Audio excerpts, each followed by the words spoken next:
சாயங்காலம் மீட்டிங்கில் பேசுகிறேன். நான் கர்நாடகாவிலே 10 வருஷம் ஊழியர்கள் பண்ணி கொண்டிருக்கேன். அல்லேலூயா. ஆண்டவராகிய இயேசு கிறிஸ்து நாமத்திலே இந்த 80வது சுதந்திர ஆண்டிலும் உங்களோடு கூட சர்ச்சிலே பேசும்படியாக கர்த்தர் கொடுத்த ஸ்லாக்கியத்துக்காக கர்த்தருக்கு நன்றி செலுத்துகிறேன். என்னை கூப்பிட்ட டேவிட் பாஸ்டருக்கும் ஆண்ட்ரூஸ் பாஸ்டருக்கும் நன்றி செலுத்துகிறேன். அல்லேலூயா. இந்த காலவேளையிலே இந்த சபைக்காக ஜெபிக்கும் போது பரிசுத்த ஆவியானவர் இந்த சபைக்கு என்ன சொல்லுகிறேன், இந்த சபைக்காக நான் எந்த செய்தியை கொடுக்க வேண்டும் என்று சொல்லி ஆண்டவர் சமூகத்தில் ஜெபிக்கும் போது பரிசுத்த ஆவியானவர் ஒரு காரியத்தை குறித்து பேசினார். அதே இடத்துல சொல்லி சுருக்கமாய் செய்தி கொடுத்து முடிக்கலாம் நான் ஆசைப்படுகிறேன். ஏசியா தீர்க்கதரிசன புஸ்தகம் 8வது அதிகாரம் 18வது வசனத்தை ஒருவர் தெளிவாக வாசிக்கலாம். ஏசியா 8வது அதிகாரம் 18வது வசனத்தை. ஆகா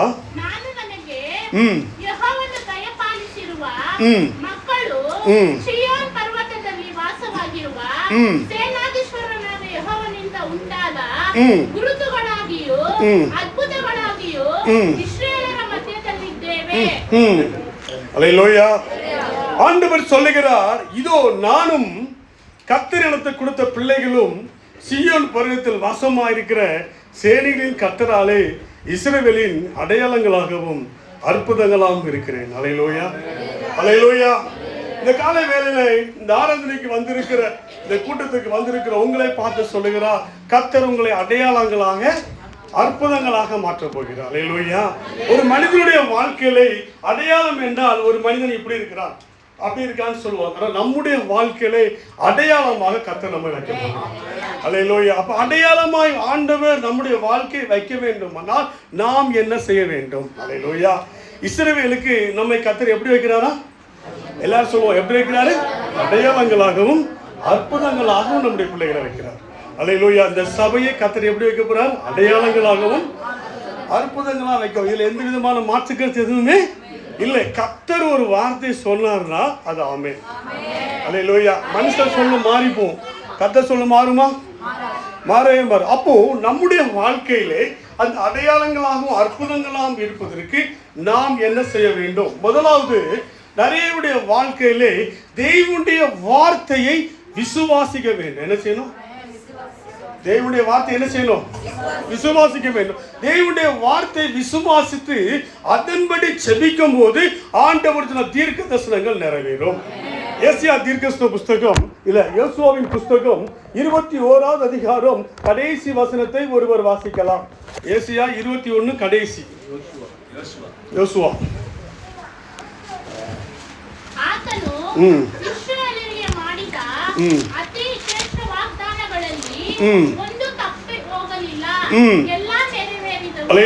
கர்த்தர் இஸ்ரவேல் குடும்பத்தாருக்கு சொல்லியிருந்த நல்ல வார்த்தைகள் ஒன்றும் என்ன போகலையா?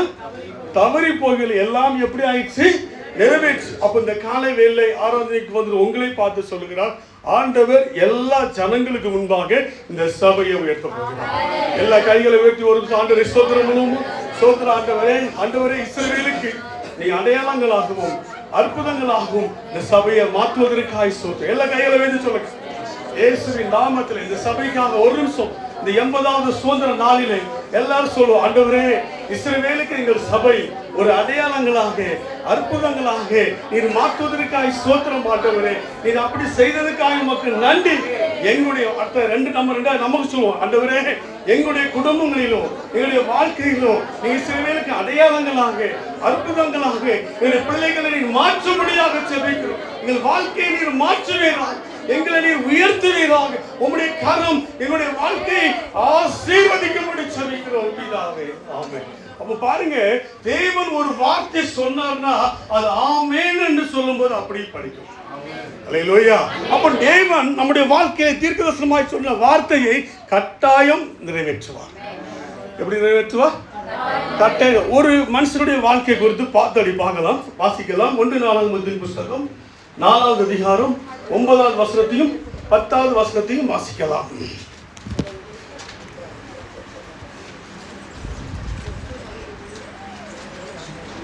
யாபேஸ் தன் சகோதரரை பார்க்கிலும் கனம் பெற்றவனாயிருந்தான். அவன் தாய் துக்கத்தோடு அவனை பெற்றேன் என்று சொல்லி அவனுக்கு யாபேஸ் என்று பெயரிட்டார். யாபேஸ் இஸ்ரவேல் தேவனை நோக்கி, யாபேஸ் இஸ்ரவேலின் தேவனை நோக்கி, தேவரீர் என்னை ஆசீர்வதித்து, தேவரீர் என்னை ஆசீர்வதித்து என் எல்லையை பெரிதாக்கி உம்முடைய கரம் என்னோடு இருந்து தீங்கு என்னை துக்கப்படுத்தாதபடிக்கு அதற்கு என்னை விலக்கி காத்தருளும் என்று வேண்டிக் கொண்டான். அவன் வேண்டிக் கொண்டதை தேவன் அருளினார். அல்லேலூயா. இங்க ஒரு தாய் ஒரு குழந்தையை பெற்கிறான். அந்த குழந்தைக்கு என்ன பேரு? யாபேஸ். இங்க யாரா யாபேஸ் இருக்கீங்களா? சொல்லுங்க. யாரும் வைக்க மாட்டாங்க. தம்பி கை வச்சுட்டான், தெரியும். அல்லேலூயா. ஆனா உண்மையிலே பாத்தீங்கன்னா நிறைய பேருக்கு பைபிள் ஒழுங்கா படிக்கிறது இல்லை. என்ன படிக்கிறது இல்லை? பைபிளை ஒழுங்கா படிக்கிறது. உண்மையா பொய்யா சொல்றீங்க? உண்மை. ஷார்ட், நம்ம டிவியில் போடுற ஷார்ட்ஸு, ஊழியக்காரன் பேசுகிற கொஞ்சம் பாட்டு, இதை மட்டும்தான் கேட்குறோமே தவிர உண்மையாக பைபிள் படிக்கிறது இல்லை. இவங்களுக்கு ஒரு 100 ரூபா கிஃப்ட் கொடுக்கலாம் பாருங்க, சபைக்கு ஒரு ஆளுக்கு கொடுத்துலாமா? ஒரே ஒரு கேள்வி, அமைதல் கொடுக்கலாமா? பேசலாமா? ஓகே. யாபேஸுக்கு 500 ரூபா கூட கொடுக்கலாம். 100 ரூபா கொடுக்கணும், ரொம்ப கஷ்டம். யாபேஸுக்கு ஆண்டவர் ஜெபம் பண்ணி என்ன கொடுத்தார்? பைபிள் வசனத்தோடு சொல்லும். சும்மா அதை கொடுத்தார் இதை கொடுத்தான்னு சொல்லவே கூடாது. நான் என்ன சொல்லியிருக்கேன்? எந்த வசனத்தை சொன்னாரு? நான் இந்த வசனத்தை நீங்க சொல்றீங்க. சொல்லுங்க அக்கா, நீங்க பைபிள் ஒழுங்கா படிக்கலக்கா, பாப்பா ஒழுங்கா படிக்கல, தம்பி எந்த 4 இதே 4 பேசிட்டு இருக்கேன். தம்பி ஞாபகம் பேசிட்டாப்ல. தம்பி விசேஷ ஞானத்தாலும் தம்பிக்கு 10 ரூபா கொடுத்துடலாம். அதெல்லாம் பேசி நீதான் போட்டிருக்க 4 பத்து அதான் போட்டிருக்க, நீ அதே திரும்பி சொல்றியப்பா. நீ நான் பரிச்சையில போனேன். எனக்கு பரிச்சை கஷ்டம் பார்த்து எழுதி போட்டார். அது பாஸ்கல் விதின்னு ஒரு விதி. பக்கம் 346 10 போட்டார். நானும் பார்த்தேன் 356 10. எக்ஸாம் வந்து 356 10 நானும் எழுதிட்டேன். அதை பார்த்து படிக்கணும். அல்லேலூயா. அதுக்கு தான் ஆண்டவர் நமக்கு பைபிளை கொடுத்துருக்கிறார். நீ தூங்குறதுக்கு இல்லை, நிறைய ஒரு முத்தம் விடுறான். சிலவன் தலைமாட்டு வச்சு படுக்கான், சில வீட்டில் மட்டும் தொங்க விடல பைபிளை, மற்றபடி எல்லாமே செய்யறான். தேவனுடைய வார்த்தை நம்முடைய இதயத்தில் இருக்கணும். ஆமென். தேவனுடைய வார்த்தை எங்க இருக்கணும்? இதயத்தில் இருக்கு. நான் சொல்ல, பைபிள் சொல்லுது.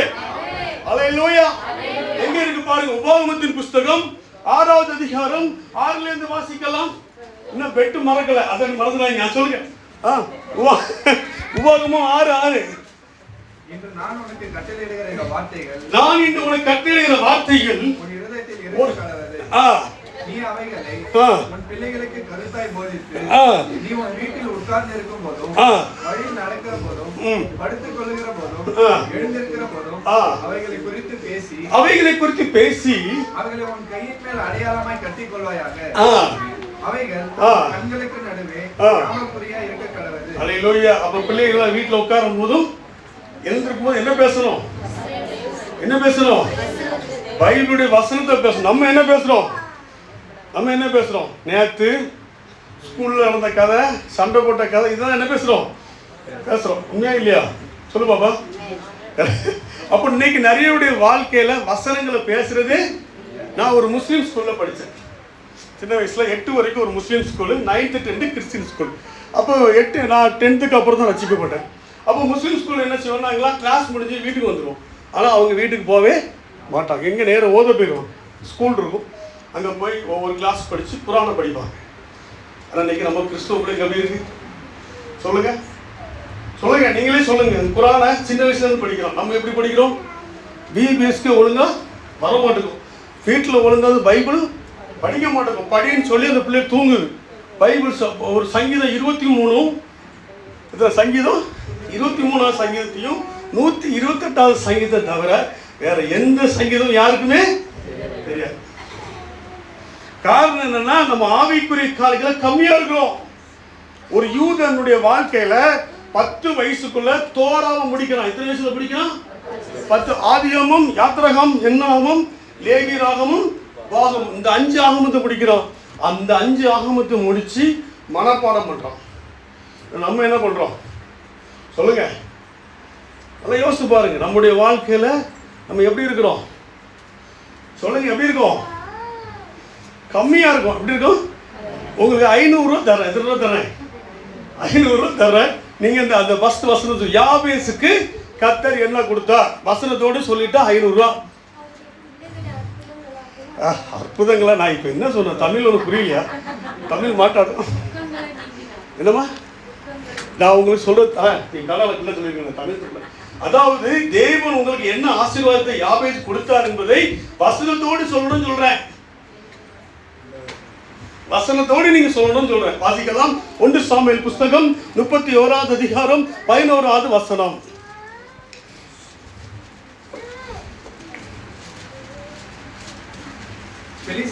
பெலிஸ்தியர் சவுலுக்கு செய்ததை கிலியாத் தேசத்து எல்லா கையில தட்டி ஆண்டவரை மகிமைப்படுத்துவோம். நல்லா தட்டுங்க. இன்னும் ஆண்டவர் இந்த யாபேசுக்கு ஆண்டவர் என்ன செஞ்சிருக்கிறார்? அவன் பேர்ல ஒரு ஊர் வந்திருக்கு. அவன் பேர்ல என்ன வந்திருக்கு? நான் சொல்லல, என் சத்திய வேதம் சொல்லுகிறது. ஆனா அவனுடைய தாய் அவனுக்கு வச்ச பேரு என்ன பேரு? தரித்திரியம். என்ன பேரு? தரித்திரியத்தின் மகன். உப்போம் 1 நாளாகமும் 4வது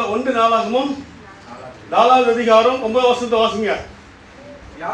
யாபேஸ் தன் சகோதரரை பார்க்கிலும் கனம் பெற்றவனா இருந்தான். அவன் தாய் நான் துக்கத்தோட அவனை பெற்றேன் என்று சொல்லி அவனுக்கு யாபேஸ் என்று பெயரிட்டார். அப்போ என்னத்தின் மகன்? துக்கத்தின். எல்லாரும் சொல்லுவோம் என்ன மகன்? அப்போ துக்கத்தின் மகனை அந்த ஊருக்கே ஆசீர்வாதம் ஆக்குனவர் ஒரு தேரை கர்த்தர் பெருமைப்படுத்துவார். இந்த சபையின் பேரை கட்டாயம் பெருமைப்படுத்துவார். ஏன்னா தேவனுடைய வார்த்தை என்ன செய்யாது? மாறாது. அவனுடைய பாருங்க 10வது வசனத்தை வாசிக்கலாம். இஸ்ரவேலின் தேவனை நோக்கி தேவரீர் என்னை ஆசீர்வதித்து என் எல்லையை பெரிதாக்கி உம்முடைய கரம் என்னோடு இருந்து தீமை என்னை துக்கப்படுத்தாதபடிக்கு அதற்கு என்னை விலக்கி காத்தருளும் என்று வேண்டிக் கொண்டான். அவன் வேண்டிக் கொண்டது தேவன் அவனுக்கு அழினா. அப்ப என்ன காரணம்னா அவன் கர்த்தர்ட்ட உறுதியான ஜெபம் பண்ணியிருக்கான். என்ன பண்ணியிருக்கிறான்? உறுதியான ஜெபம். இன்னைக்கு நிறைய விட்டு என்ன ஜெபம் இல்லை? உறுதி ஜெபம் இல்லை. ஒரு நாள் ஜெபம் பண்ணுவோம், ஆண்டவரே செய்யும், ஆண்டவரே செய்யும், ஆண்டவரே செய்யும். அதுக்கப்புறம் ஐயோ ஆண்டவர் ஒன்றும் செய்ய மாட்டான் சொல்லி படுத்துவீங்க. ஜெபம் என்பது வைராக்கியமாய் விடாப்புடியாய் ஜெபிக்கிறது. எப்படி ஜெபிக்கணும்? வைராக்கியமாய் விடாப்புடியாக ஜெபிக்க வேண்டும். அப்ப ஜெபத்துல நம்ம அதிகமா என்ன செய்யணும்? தரித்திருக்க வேண்டும். அப்ப இந்த யாபேசுடைய வச்ச பேரு அவனுக்கு அவமானத்தை கொண்டு வந்துச்சு. என்ன கொண்டு வந்துச்சு? அவமானம். அவன் வீட்டுக்கு போனாலும் சரி, கடைக்கு போனாலும் சரி, என்ன வந்திருக்குன்னு சொல்லுவாங்க? தரித்திரியம் வந்திருக்குன்னு சொல்லுவாங்க. என்ன சொல்லுவாங்க? துக்கம் வந்திருக்குன்னு சொல்லுவாங்க. ஆனா அவன் பேர் ரொம்ப அவமானமா காணப்படுச்சு. அந்த பேரை கர்த்தர் இஸ்ரவேல் அடையாளமாய் மாற்றினார். அல்லேலூயா. எந்த வாழ்க்கை உனக்கு கம்பெனி குறைஞ்சு போயிருக்கலாம், உன் வருமானம் குறைஞ்சு போயிருக்கலாம், உன் குடும்பம் ஒன்றும் இல்லாமல் இருக்கலாம். ஆனா கர்த்தர் சொல்றாரு, நான் உன்னை அடையாளமா உயர்த்த போறேன். அடையாளமா உயர்த்ததுக்கு நீ என்ன செய்யணும்? உறுதியாய் ஜெபம் பண்ண வேண்டும். எப்படி ஜெபம் பண்ண வேண்டும்? உறுதியாய். அப்படி உறுதியா ஆண்டவர் கெட்டியா பிடிச்சி ஜெபம் பண்ணணும். நிறைய பேர் அறகுறையா ஜெபம் பண்ணுறதுல ஆசீர்வாதத்தை பெறவே முடியாது. சூழ்நிலையை பார்க்கக்கூடாது. என்ன பார்க்கக்கூடாது? என்ன பார்க்கக்கூடாது? சூழ்நிலையை யாரை பார்க்கணும்? தேவனை பார்க்கணும். நம்ம என்ன பார்க்குறோம்? சூழ்நிலையை பார்க்குறோம். சூழ்நிலையை பார்க்கவே கூடாது. நம்முடைய படைத்த தேவன் பெரியவர். அவரை தான் நீங்க பார்க்கணுமே தவிர சூழ்நிலையை பார்க்கவே. நீ கஷ்டத்தில் இருக்கலாம், கடன் பிரச்சனையில் இருக்கலாம், எல்லா காலத்திலும் இருக்கலாம். ஆனால் கர்த்தர் பெரியவர். அப்போ அதுக்கு என்ன செய்யணும்? விடாப்புடியாக பிடிக்க வேண்டும். விடாப்புடி ஆண்டவரை ஸ்ட்ராங்காக பிடிச்சிட்டோன்னா கர்த்தர் நம்மளை என்ன செய்வார்? என்ன செய்வார்? ஆசீர்வதித்து நம்மளை உயர்த்துவா. அப்போ இது உயர்த்துறதுக்கு நமக்கு என்ன தேவை? உயர்த்துறது தேவனுடைய சமூகத்தில் நம்ம செய்யணும். ரூத்துவின் புஸ்தகம் 1வது அதிகாரம் 14வது வசனத்தை வாசிக்கலாம். இங்க ஒரு பெண் எப்படி பண்றா பாருங்க. ரூத்து 1:14. அப்போது அவள் சத்தமிட்டு அதிகமாக அழுதார்கள். ஓபால் தன் மாமியை முத்தமிட்டு போனால் ரூத்தோ அவளை விடாமல் பற்றி கொண்டாள். அல்லேலூயா. இங்க 2 பெண்ணை குறித்து சொல்லப்பட்டிருக்கு. ஒருத்தி பேர் ஓர்பால், ஒருத்தி பேர் குத்து. ஆனால் அவன் என்ன பண்ணிட்டான்? கையில் முத்தம் கொடுத்துட்டு என்ன செஞ்சுட்டான்? போயிட்டு. ஆனால் இவன் என்ன பண்ணிட்டா? விடாமல் பிடிச்சு கொண்டான். அல்லேலூயா. அப்போ தேவனை விடாமல் அவர் ஆசீர்வாதத்தையும் அவர் வார்த்தையும் நீங்கள் விடாமல் பிடிச்சி ஜெபிக்கும் போது உங்கள் சூழ்நிலை மாறும். அல்லேலூயா. நம்ம என்ன செய்யறோம்? ஒரு நாள் உபவாசத்துக்கு வரோம், ஜெபம் பண்றோம், அப்படியே போயிடுறோம். திருப்பி வர்றோம், திருப்பி நம்முடைய வாழ்க்கையில விடாப்பிடியான ஜெபம் ரொம்ப நமக்கு முக்கியம். விடாப்பிடியான என்ன முக்கியம்? ஜெபம் ரொம்ப முக்கியம். ஆண்டவர் சமூகத்தில் ஜெபிக்கும் போது கர்த்தர் நம்முடைய சூழ்நிலைகளை மாற்றுவோம். ஆனால் நம்ம என்ன செய்றோம்? சூழ்நிலையை பார்க்குறோம். என்ன பார்க்குறோம்? சூழ்நிலையை பார்க்குறோம். ஒரு சமயத்தில் ஒரு அம்மா ஜெபம் பண்ணாங்க, கன்சீவ் ஆகிருந்தாங்க. கன்சீவ் ஆனமா அந்த அம்மா ஜெபம் பண்ணாங்க, என்னுடைய மகன் வந்து உலக பிரசங்கியா, என்னுடைய மகன் உலக பிரசங்கியான்னு சொல்லி எல்லார்ட்டையும் சொன்னாங்க. அப்படின்னு சொல்லி ஜெபம் பண்ணிட்டே இருந்தாங்க. இவங்க என்ன பண்ணாங்க? ஒரு முள் வேலி வந்து அவங்க வயிற்றை கிழிச்சிட்டு, வயிற்றாக செஞ்சுட்டு வயிற்றை கிழிச்சதுனால குழந்தை பிறந்துச்சு. அந்த குழந்தை எப்படி பிறந்துட்டா? திக்குவாயாக பிறந்துச்சு. என்ன வாயா பிறந்துட்டு? திக்குவாயாக பிறந்துட்டு. திக்குவாயாக பிறந்தது மட்டுமில்ல, அது சொல்லிச்சு, அது பேச முடியல, அரைக்குறைய பேசு. அப்போ அந்த ஊரில் உள்ளவங்களாம் சொன்னாங்க, உன் பிள்ளை யாரு? உலக பிரசிங்க. உன் பிள்ளை யாரு? உன் பிள்ளை யாரு? ஆனா அவன் வாழ்க்கையில இப்ப எப்படி இருக்கான்? திக்குவாயா இருக்கான். உங்க ஆண்டவர் உன் ஜெபத்தை கேட்கல, உங்க ஆண்டவர் ஒன்னே கை விட்டுட்டாரு. உன் பிள்ளை ஊமையான பிள்ளை, இவன் எப்படி உலக பிரசங்கியாரா வருவான் அப்படின்னு எல்லாரும் சிரிக்க ஆரம்பிச்சாங்க. எல்லாரும் என்ன ஆரம்பிச்சாங்க? சிரிக்க ஆரம்பிச்சாங்க. ஆனா இந்த தாயாருடைய வைராக்கியமான ஜெபம் ஆண்டவரை மாற்றினது. அல்லேலூயா. அவங்க என்ன பண்ணாங்கன்னா, ஆண்டவரே என்னுடைய மகன் உலக பிரசங்கியார். அல்லேலூயா. ஃபர்ஸ்ட் டிசிஷன் நம்முடைய வாழ்க்கையில எதை தீர்மானம் எடுக்கிறையோ அது வைராக்கியமா இருக்கும். அல்லேலூயா. அது எதுவா இருக்கும் போது ஆண்டவர் நம்முடைய வாழ்க்கையில ஆசீர்வாதத்துக்கு ஃபுல் ஸ்டாப் கிடையாது. உன் விசுவாசத்தினுடைய அளவு எப்படி இருக்குதோ அப்படி நீ பெற்றுக்கொள்ள முடியும். அல்லேலூயா. ஆனா நிறைய பேருடைய வாழ்க்கையில விசுவாசமே என்ன செய்யல, இல்ல. அவங்க சொல்லிட்டாங்க, இவங்க சொல்லிட்டாங்க சொல்லி வருத்தப்படுவாங்க. ஆனா யாரை பார்க்கணும்? தேவனை தான் பார்க்கணும், வேற யாரையும் பார்க்கவே. அந்த அம்மா சொல்லிச்சு, இல்ல இல்ல என் பையன் யாரு தான்? உலக பிரசங்கியார் தான் சொல்லிட்டே இருந்துச்சு. எல்லாரும் அந்த பார்த்து சிரிச்சாங்க. திருப்பி அந்த பையன் பெரிய பையன் ஆகிட்டான். பெரிய பையனா ட்ரிங்க்ஸ் அடிக்க போயிட்டான். இப்போ என்ன போயிட்டான்? ட்ரிங்க்ஸ் பண்ணிட்டான். ட்ரிங்க்ஸ் பண்ணும்போது அவங்க அம்மா சொல்லிச்சு, நீ இந்த ட்ரிங்க்ஸ் அடிக்கிற, என்னை விட்டு பிரிஞ்சிருக்கலாம், ஆனால் இந்த ஆண்டவர் உன்னை ஒருபோது என்ன செய்ய மாட்டாரு, கைவிடவே மாட்டார் சொன்னாங்க. இவன் தண்ணி ஓவரா அடிச்சு ரத்த வாமிட்டு வந்துட்டு, என்ன வந்துட்டு? ரத்த வாமிட்டு வந்துச்சு. ரத்த வாமிட்டு வந்த உடனே ஒரு தெய்வனுடைய மனுஷன் வந்து அவர் தலையில கை வைக்க, அவர் தலையில வைக்கிறாரு. கை வச்ச உடனே கர்த்தர் என்ன பண்றாரு? 2 மிராக்கல் பண்றாரு. எத்தனை மிராக்கல் பண்றாரு? 2 மிராக்கல் பண்றாரு. 2 மிராக்கல்ல ஒரு மிராக்கல் என்னன்னா, வாய் திறந்துச்சு, திக்குவாய் நல்ல வாயாய் மாறிச்சு. அல்லேலூயா. இரண்டாவது, அந்த இரத்த வாமிட் நின்றுச்சு. அவர் யாரும் இல்லை, அவர்தான் உலக புகழ் பெற்ற ஓரல் ராபர்ட்ஸ். அல்லேலூயா. இதை கேட்டுக்கொண்டிருக்க சகோதரியே சகோதரர்களே, உன் வாழ்க்கையில சூழ்நிலை எப்படி இருக்கலாம், நீ கஷ்டம், அதெல்லாம் மேட்டர் இல்ல. தேவன் உன்னை அடையாளங்களாக அற்புதங்களாக வைத்திருக்கிறார். அல்லேலூயா. தேவன் எப்படி வச்சிருக்கிறாரு? அடையாளங்களாகவும் அற்புதங்களாக நம்ம நினைச்சிருக்காரு, வச்சிருக்கிறார். ஆனா நம்ம இந்த சிந்தனைக்கு வராதபடி பிசாசு சொன்ன வார்த்தைகள், மனிதர்கள் சொன்ன வார்த்தைகள், இதுக்கு செவி கொடுத்து நம்ம எப்படி ஆகிட்டோம்? சோர்ந்து புரிஞ்சுட்டா உங்களுக்கு? அப்ப இஸ்ரவேலுக்கு நம்மளை அடையாளங்களாக அற்புதங்களாக வைப்பதற்கு நமக்கு முதலாவது என்ன தேவைன்னா உறுதி தேவை. என்ன தேவை? உறுதி தேவை. இந்த உறுதியா இருக்கும் போது நம்முடைய வாழ்க்கையில தேவன் நமக்கு என்ன பண்ணுறாரு? அற்புதங்களை செய்து. அந்த நம்ம உறுதியா இல்லாதபடி இருந்தா நம்ம இன்னொரு வசனத்தையும் வாசிக்கலாம். யோசுவாவின் புத்தகம் 24வது அதிகாரம் 15வது வசனம்.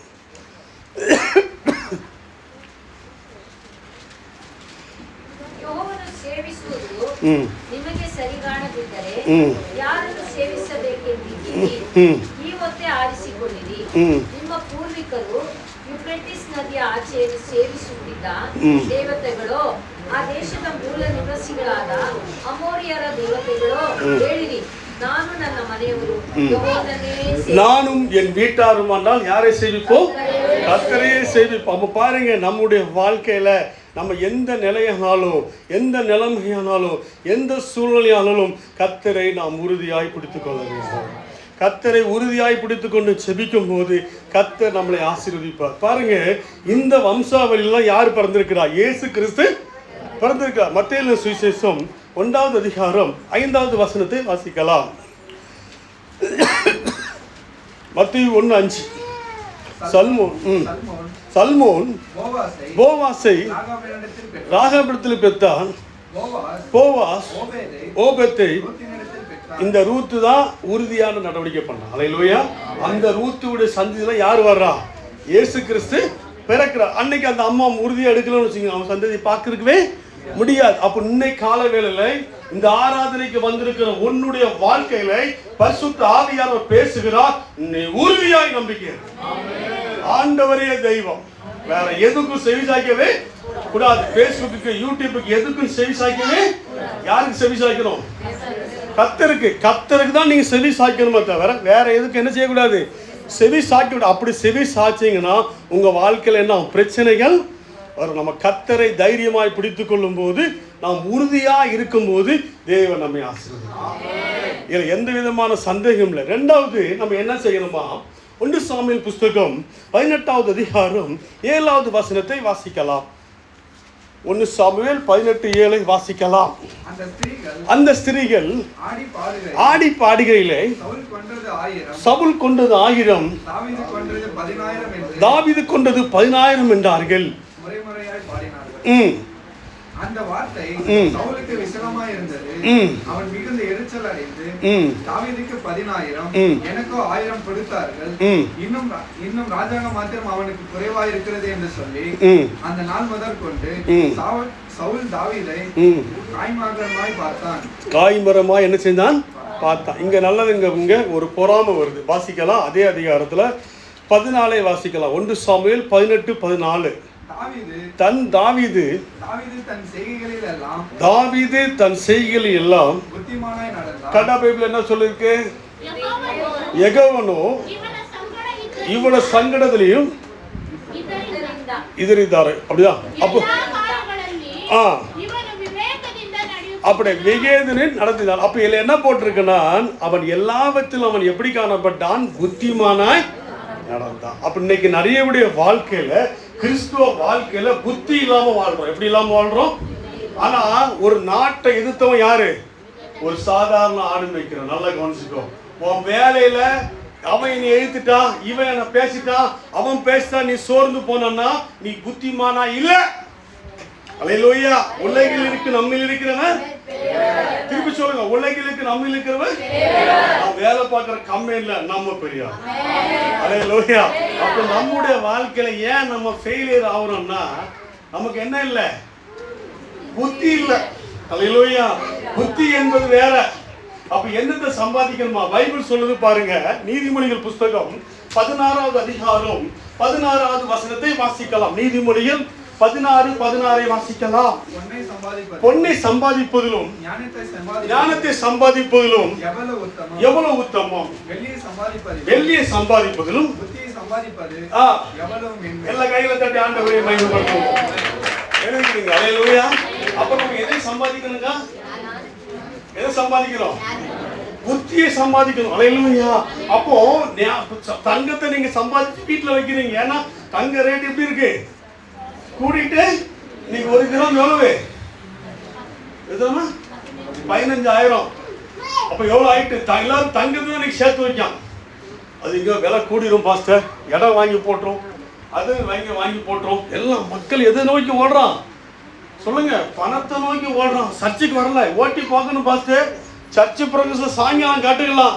பாஸ்டர் கோவப்பட மாட்டார். தசமா கொடுக்குறேன்னா நான் அவரே கோவப்பட போறாரு. அடுத்த வாரம் காட்டுக்கலாம். போயிட்டு போகுது. என் ஓட்டியை பார்க்கணும். இல்ல வேலை போயிடும். நல்லா கவனிச்சுக்கோ. பரிசுத்த ஆவி தீர்க்கதரிசனமா பேசுறாரு. உன் வேலையை காட்டிலும் தேவன் பெரியவர். அல்லேலூயா. உன் வாழ்க்கையில எல்லாத்தையும் சம்பாதித்தாலும் சரி, புத்தியை சம்பாதி. அல்லேலூயா. நான் கம்பெனி சேல்ஸ் ஆபீசர்.